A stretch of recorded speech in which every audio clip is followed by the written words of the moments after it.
are coming, and now somebody has done something, and you think you have the right to say you cannot forgive and want God to forgive you. It's not possible. Brother, it is not possible. Unforgiveness is a barrier. It's a barricade. It's something like a trampoline, whatever that converts you. It limits you. When you don't forgive, what you see? You see hatred.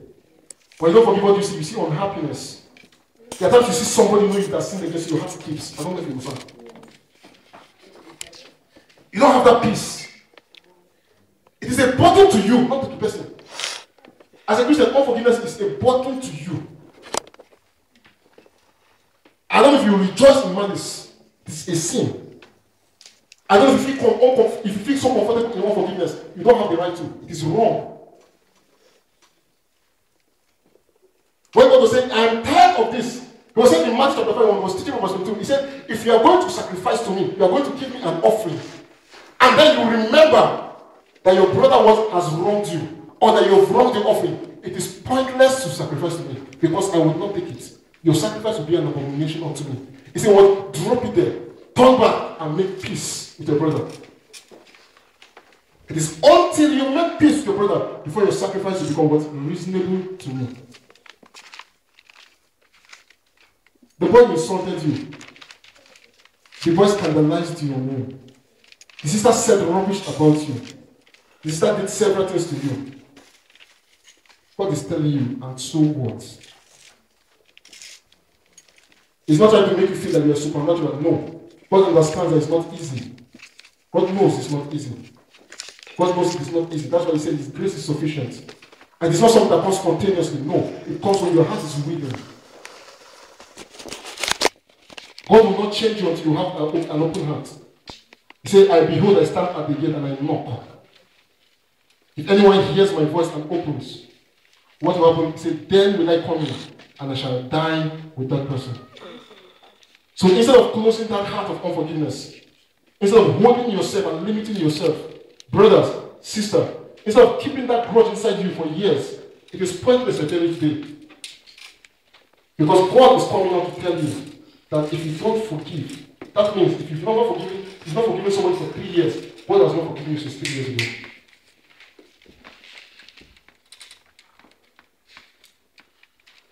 So do you not understand that why you pray sometimes you don't get results?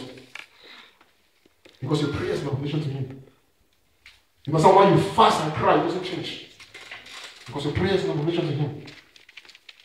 Your heart is closed, and yet you know Him. Your heart is closed, yet Jesus has given the order. God said, I have blotted out your iniquities, and your transgressions, I will remember them no more. I was saying that in Hebrews 10:27. He said, I have blotted out your transgressions, I have forgiven you, and said, I will remember them no more. It is not easy to forgive. It is never easy to forgive. It is harder to let go. But I'm telling you today that God is able to do anything once you are willing, once your heart is open to the Master. God will not flow in an atmosphere of unforgiveness. Perhaps you think the one limiting God's flow in this presence, this atmosphere. Perhaps it's me. Achan was in the house, he stole, he did something. Nobody knew, nobody understood. But what he did was causing what the whole house of Israel to feel. It might look little, it might look negligible, but it's very powerful. Jesus is telling us today, you must forgive. You must let Him enter into your life. You must let God teach you. It is not easy, I know. It is not easy. After I battle with something in my own life and understand how difficult it is not. But it is better we give God a try. It is better we open up and let God begin to work and to hold on to it.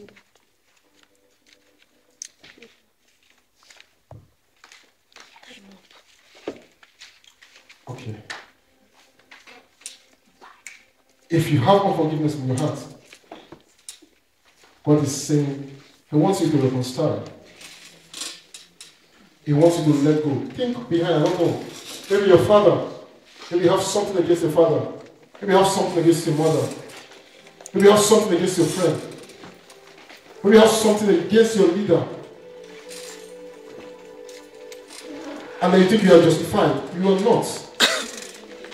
It doesn't matter what that person did, you are not justified as a child of God. You don't have the right to hold back.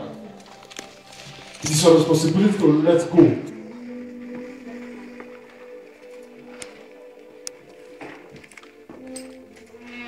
You need to reconcile with God. If you offended God, you need to reconcile with Him. He's offering His hand. He's saying, come and let us reason together. No matter how big that thing is, the Master is telling him, I am able to forgive. No matter how dangerous, whatever you do, no matter how grievous it is, when He's saying, I am God, I am calling you, I will